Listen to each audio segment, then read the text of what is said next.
자, 지난해 4분기 기준으로 해서 저소득층의 수입이 더 줄어든 것으로 나타났고요.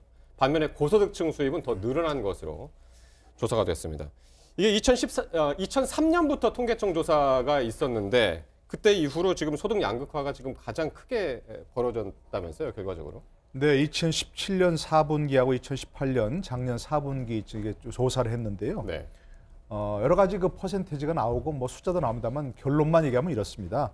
부자는 더 부자가 되고 네. 가난한 사람은 더 가난해지고 네. 부자와 가난한 사람의 소득 격차는 더 커졌다. 네. 그런 얘기입니다. 한마디로 네. 말해서. 예. 그러니까 이게 좀 보시면 맨 왼쪽에 있는 게 바로 1분이라고 이제 소득이 제일 낮은 사람들 얘기거든요. 네.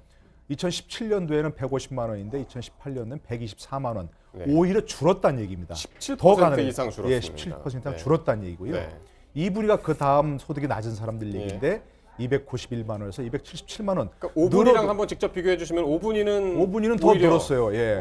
5분위가 가장 부자들 아닙니까? 네. 845만 원이어서 930원으로 네. 10.4% 소득이 늘었다는 얘기입니다. 네. 그러니까 가난한 사람은 더 가난해지고 네. 부자는 더 부자가 되고. 예. 그런데 1분위와 5분위를 비교한 네. 그런 배율, 소득 배율이 있는데 네. 그것도 가장 커졌다는 얘기입니다. 이 배율이. 네. 그렇기 때문에 소득 양극화는 더 심해졌다 예. 하는 그런 얘기가 좀 나오고 있는 겁니다. 그렇습니다. 그러니까 지금 상위 20%가 이제 5분위에 해당되는 거고, 그렇습니다. 하위 20%가 1분위에 해당되는 건데, 1분위 하위 20%가 소득이 1년 전에 비해서 17.7%가 깎였고 떨어졌고, 상위 20%가 10.4%가 높아져서 아까 제일 첫 번째 장에서 나왔던 소득 배율을 보면은 5.47 소득 배라는 차이가 얘기입니다. 예, 5배 이상 차이가 나는. 예, 5분위 소득을 1분위 소득으로 나눈 배율이라는 네, 거죠. 네. 그러니까 5.4배 차이가 예, 나는 5.47배라는 것도 이것도 2017년 4.61배에서 훨씬 더 커졌다는 그런 네. 얘기입니다. 예. 자, 전체 가계 평균 소득은 또 늘었다고 합니다. 전체적으로는 가계 평균 소득은 늘었다고 하는데 소득 양극화는 이제 더 심해진 상황이고요. 통계청은 그 원인을 어떻게 분석하고 있는지 한번 들어보시겠습니다. 정부 정책 효과가 지금 확대는 되고 있습니다.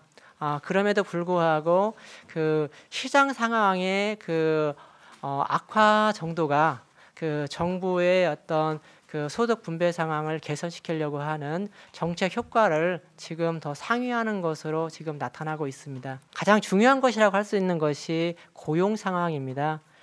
그런데 이제 그 2018년 중에 고용 상황이 특히 한 개의 일자리를 중심으로 해서 좋지 못했던 것이 소득 분배 상황이 악화되는 큰 요인으로 생각을 하고 있고요.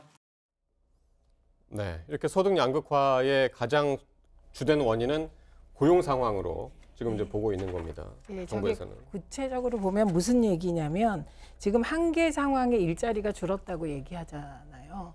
그러니까 저게 표현이 좀 그렇습니다만 일용직 일자리 등등 일자리가 줄었다는 겁니다. 그래서 네. 그 준 숫자가 21만 개가 넘어요.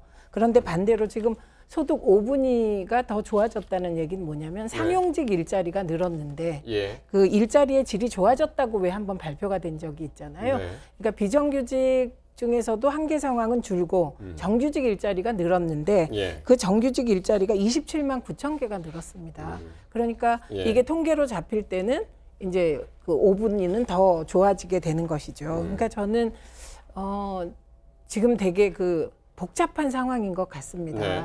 그러니까 이게 부울경 아까 경제 문제가 잠깐 나왔는데 예. 그 부울경에 이제 거기 소위 뭐 자동차라든지 조선이라든지 예. 그 기업들이 있는데 조선은 조금 상황이 나아지고 있지만 자동차는 예. 개선이 안 되고 있잖아요. 예. 그러다 보니 구조조정의 시기를 놓쳐서 일자리가 많이 사라진 거. 그거 사실입니다. 네. 그러니까 빨리 예. 그 구조조정에 대한 대책이 나와야 되는데 장기적인 거잖아요. 그러니까 이제 정부에서 대책으로 얘기하는 것은 한계 상황에 일자리가 줄었기 때문에 예. 이거를 복지나 다른 지원의 형태로 네. 메꾸어 주겠다. 라고 했고 재정이 풀리고 있으니까 예. 조금 상황이 나아지지 않겠냐. 여기서 나름 대책을 마련하고 그러니까 있는 일자리의 중이다. 질이 좋아져서 이제 네. 이런 현상이 결과적으로 이제 나타났다라고 말씀하시기에는 그거는 지금 뭐 아니죠. 2분이나 1분이만 지금 떨어진 게 아니라 2분이도 지금 이제 떨어진 상황이고 그러니까 해서 그게 무슨 말이냐면 네. 우리가 비정규직을 정규직화하는 과정에 있잖아요.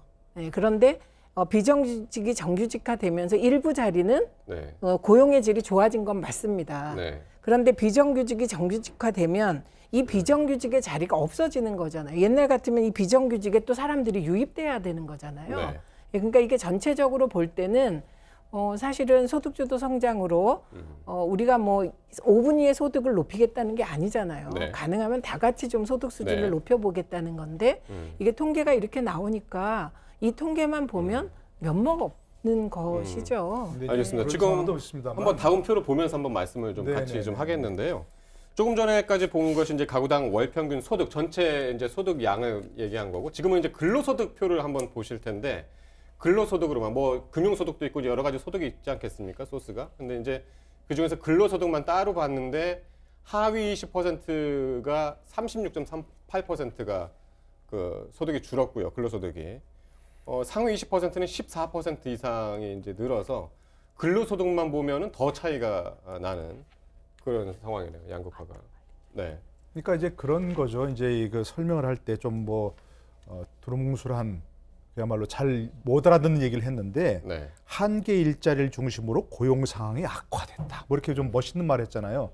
한마디로 말해서 가장 낮은 임금을 받던 사람들, 비정규직 예. 또 이런 일용직 이런 사람은 일자리 자체가 없었다는 거예요. 일자리 자체가 없었고 예. 그러나 그나마 일자리가 있는 사람들은 최저임금 등의 영향으로 소득이 늘었다는 거죠, 한마디로. 예. 그러니까 그나마 일자리가 있는 사람은 소득이 늘었지만 가장 밑에 있던 사람들은 일자리도 없었고 그게 소득 악화의 가장 큰 요인이다. 바로 그런 얘기입니다. 저 얘기도 마찬가지고. 가구가 뭐 2인 가구 이상을 지금 기준으로 이제 삼은 건데 네. 이게 1분위랑 5분위를 비교하면은 가구 안에서 취업을 한 사람 인구 수만 비교해 봐도 이게 1년 전에는 1분위가 0.8명에서 작년 4분기에 0.630으로 줄었고요. 5분위는 2.02명에서 2.07명으로 요 차이도 있습니다, 사실은. 취업을 했느냐 안 했느냐. 예, 그 가장 인구수도. 낮은 소득인 사람들은 일자리가 사라져버렸다는 그러니까 얘기죠. 지금 그 말씀을 해서 지금 생각이 났어요. 예. 예. 그러나 이제 그나마라도 일자리가 최저임금 맞는 일자리를 있으면 그거 예. 가지고 있으면 그 사람은 최저임금이 상승했으니까 예. 소득이 늘었다는 거죠. 그리고 그뿐만이 아니고 그런 바로 상위층에 있는 임금도 자꾸 올라가는 추세가 만들어 버리니까 최저임금이 높아지면 예. 그래서 더 상층으로 갈수록 소득이 늘 수밖에 없는 거죠. 예.